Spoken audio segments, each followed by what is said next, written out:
Perkenalkan, nama saya Ongki, dan berikut adalah anggota kelompok saya, Bani, Agung, Billy, Dedi, dan Nisa. Pada kesempatan kali ini, saya akan mempresentasikan hasil dari proyek kami, yaitu Cafe and Working Space Tanpa Batas. Yang melatar belakangi pendirian kafe ini adalah banyaknya anak muda yang suka berdiskusi atau mengerjakan tugas pada kafe secara bersama-sama. Deskripsi jenis usaha dari cafe and co-working space tanpa batas adalah konsep minimalis semi outdoor dan dilengkapi dengan ruangan co-working space sehingga nyaman dan dapat memudahkan para pelanggan untuk bertukar ide dan berdiskusi. Berikut adalah gambaran dari bagian dari kafe kami. Berikut sisi inovatif dari usaha kami. Berbeda pada kafe pada umumnya, kafe ini dilengkapi dengan co-working space dengan desain yang nyaman sehingga memudahkan mahasiswa atau pekerja kantoran melakukan diskusi. Ya, di sini adalah aspek pasar di mana ada permintaan dari kafe tanpa batas dan yang berkonsep cafe dan co-working space. Pasar potensial didapat dari presentasi responden dengan rentang umur 15 sampai dengan 24 tahun yang pernah mengunjungi kafe dengan tujuan mengerjakan tugas. Dikali berdasarkan hasil kuesioner yang jumlah respondennya berumur 15 sampai 24 tahun yaitu sebanyak 130 responden atau 95% dari total responden. Bisa kita dapatkan dari tahun 2020 pasar potensial di Kota Surabaya mencapai 1 juta 472.200 jiwa. Sedangkan kita lihat yang di tahun 2021 mencapai pasar potensial di Kota Surabaya 1.484.348 jiwa.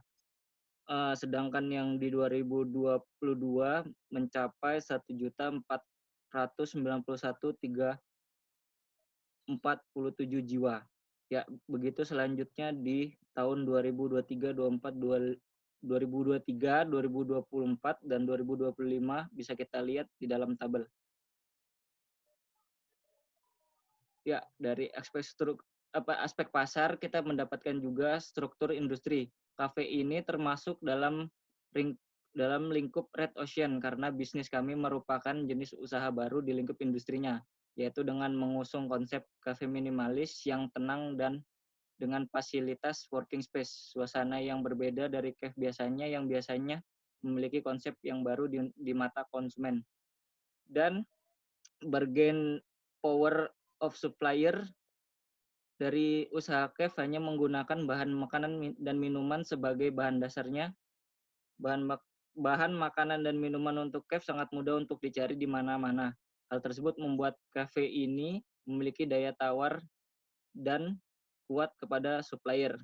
Apabila barang tidak tersedia di supplier, kami bisa beralih ke supplier lain. Next. Ada juga poin traits of substitute produk, di mana substitute tidak akan membuat ancaman terhadap produk kami karena bisnis kami berbeda dari kafe pada umumnya yang hanya menawarkan tempat untuk nongkrong saja. Bisnis ini juga menawarkan layanan co-working space untuk menurut kami dibutuhkan oleh beberapa kalangan masyarakat dan rivalry among exciting competitor. Di Surabaya bisnis kafe sudah sangat banyak.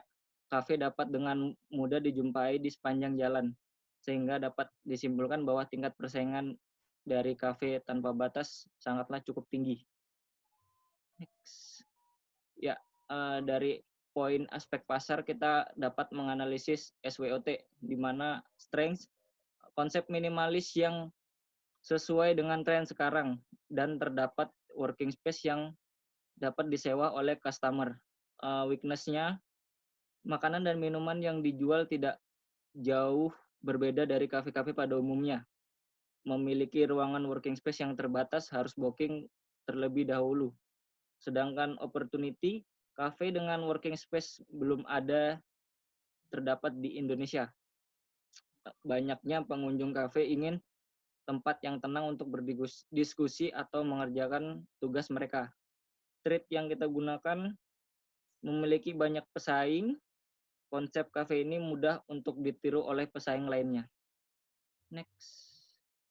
Ya, aspek pasar yang selanjutnya ialah STPD, di mana terdapat segmentasi, demografis, geografis, psikografis, dan positioning. Strategi positioning yang tepat adalah dengan konsep dan nuansa working space. Usaha ini memiliki ide yang sangat unik dan menarik karena jarang sekali kafe seperti ini berada di Surabaya. Targeting yang kita gunakan kota Surabaya yang berusia 17 tahun ke atas seperti mahasiswa atau pegawai kantoran. Differentiation-nya yang kita gunakan dilengkapi dengan co-working space dengan konsep minimalis tetapi tidak sederhana. Next. Ya, dari poin aspek pasar juga terdapat harga, distribusi, dan promosi. Harga yang kita tetapkan, tarif para pengunjung working space ini ada berbagai macam. Untuk pengunjung biasa dikenakan tarif 5.000 tanpa ada batasan waktu. Bagi yang ingin menyewa tempat untuk suatu kegiatan seperti rapat dan lain-lain dikenakan tarif 25.000 per 2 jam, termasuk fasilitas yang ada di dalamnya. Distribusi yang kita gunakan ialah sistem online, digunakan untuk menjual makanan dan minuman dari kafe dengan bantuan aplikasi seperti GoFood dan GrabFood, dan juga ada media sosial.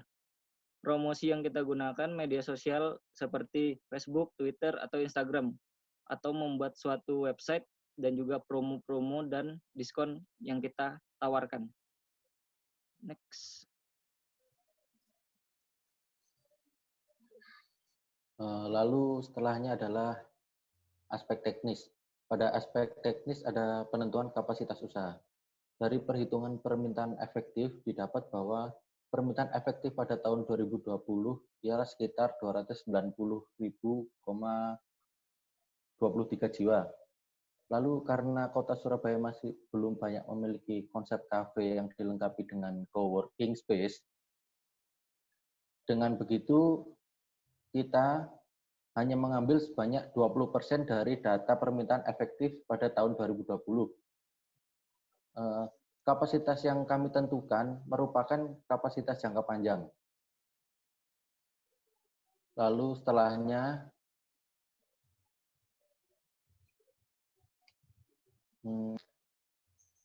berikut adalah proses produksi pada kafe tanpa batas ini.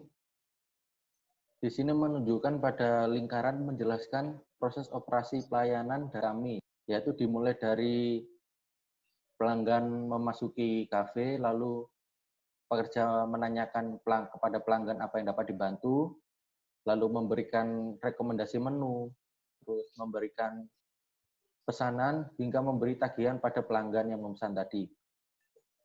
Lalu pada proses kotak dan oval adalah menunjukkan adanya delay pada proses yang terjadi, contohnya saat menunggu minuman atau masakan hingga siap saji. Pada proses segitiga menunjukkan aktivitas menyimpan, dalam hal ini menyimpan pembayaran dari konsumen dan selanjutnya dilakukan pencatatan atau pembukuan. Next. Nah, berikut adalah layout yang dihasilkan.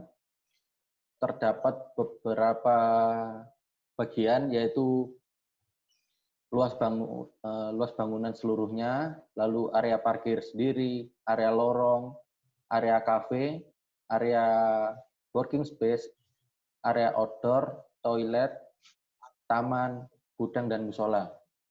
Di sini terdapat ruangan outdoor dan indoor karena co-working space ini mempunyai dua konsep, yaitu indoor dan outdoor. Lalu next.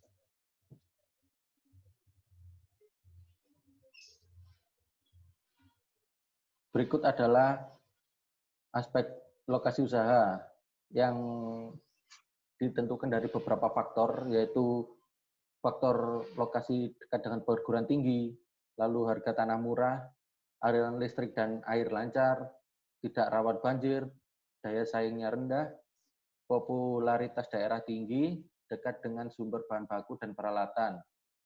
Pemilihan lokasi ini berdasarkan perhitungan dari analisis SFM yang mempunyai nilai terbesar dan dapat dihasilkan lokasi yang dipilih adalah di Surabaya Timur, daerah Keputih. Kami memilih ini sebagai lokasi usaha tanpa batas yang alamatnya di Jalan Keputih, Tegal Timur, nomor 2 di Surabaya. Next. Rantai pasok yang dipilih oleh Kafe Tanpa Batas, kami membutuhkan supplier untuk mendukung rantai pasok bahan makanan dan minuman serta peralatan-peralatan kafe dan coworking. Lalu dihasilkan rantai pasok yang dipilih berdasarkan jangkauan lokasi dan kriteria faktor-faktor sebelumnya adalah untuk rantai pasok supplier biji dan bubuk kopi, kita pilih Royal Cafe yang berada di Desa Pelosok, Kecamatan Tambak Sari, Kota Surabaya. Lalu supplier buah dan sayur yaitu Pancaguna Boga di Desa Patemon, Kecamatan Sawan, Kota Surabaya. Lalu supplier packaging UD Pancaguna. Next. Lalu untuk rantai pasok kebutuhan mesin kopi, itu kita pilih Often Coffee yang berada di Kebayoran Baru, Jakarta Selatan. Lalu untuk furniturnya yaitu di Balongsari, Kecamatan Tandas, Kota Surabaya, yaitu Fortuna Furniture. Dan selanjutnya untuk kitchen setnya, kita pilih PT Multifashion Karisma di Prapen, Tenggilis Mejo, Kota Surabaya. Selanjutnya, aspek manajemen badan hukum organisasi. Alasan kenapa Kafe Tanpa Batas Cafe and Coworking Space ini memilih badan usaha perseorangan, karena kalau menggunakan badan usaha perseorangan ini memiliki proses pendirian usaha yang cukup mudah. Selain itu juga keuntungan dapat diambil secara pribadi dan juga untuk pengambilan keputusannya lebih mudah dibandingkan badan usaha lainnya. Next. Nah, selanjutnya ini ada aspek manajemen manpower and planning, di mana dibutuhkan perencanaan SDM untuk menjalankan suatu bisnis. SDM yang dibutuhkan dapat dilihat pada tabel yang tertera pada PowerPoint. Nah, selain secara kuantitas juga diperhatikan kualitasnya, di mana dengan cara melakukan rekrutmen atau seleksi pelatihan dengan evaluasi. Next. Dapat dilihat selanjutnya ada struktur organisasi, di mana di sini kami menggunakan struktur organisasi fungsional. Di sini terdiri dari 3 tingkatan. Yang tingkatan pertama yaitu owner, yang kedua adalah manajer operasional, dan yang ketiga adalah tingkatan yang menjalankan kafe. Pada aspek keuangan, total project cost kita mendapatkan 7.414.685.512 rupiah. Next. Aspek keuangan kita menggunakan ARR 15%, yaitu terdiri dari modal sendiri 50% dan model pinjaman bank 15%. Kita menentukan cost kapital untuk modal sendiri yaitu 8% dan cost kapital untuk pinjaman bank 12%. Serta kita menentukan risk premium dari modal sendiri yaitu 5%. Di bawahnya adalah tabel skema pembayaran cicilan bank. Next. Aspek keuangan bagian penilaian investasi, kita mendapatkan NPV 391.991.96.499 rupiah. Ya ini layak karena lebih dari 0 rupiah. Dan IRR mendapatkan 430,90%, yaitu layak karena IRR lebih dari MARR 15%. Payback period juga kita mendapatkan 1,85 tahun atau 22 bulan. Next. Setelah melakukan analisis sensitivitas pada Excel dengan melakukan forecasting didapatkan tabel berikut. Next. Next.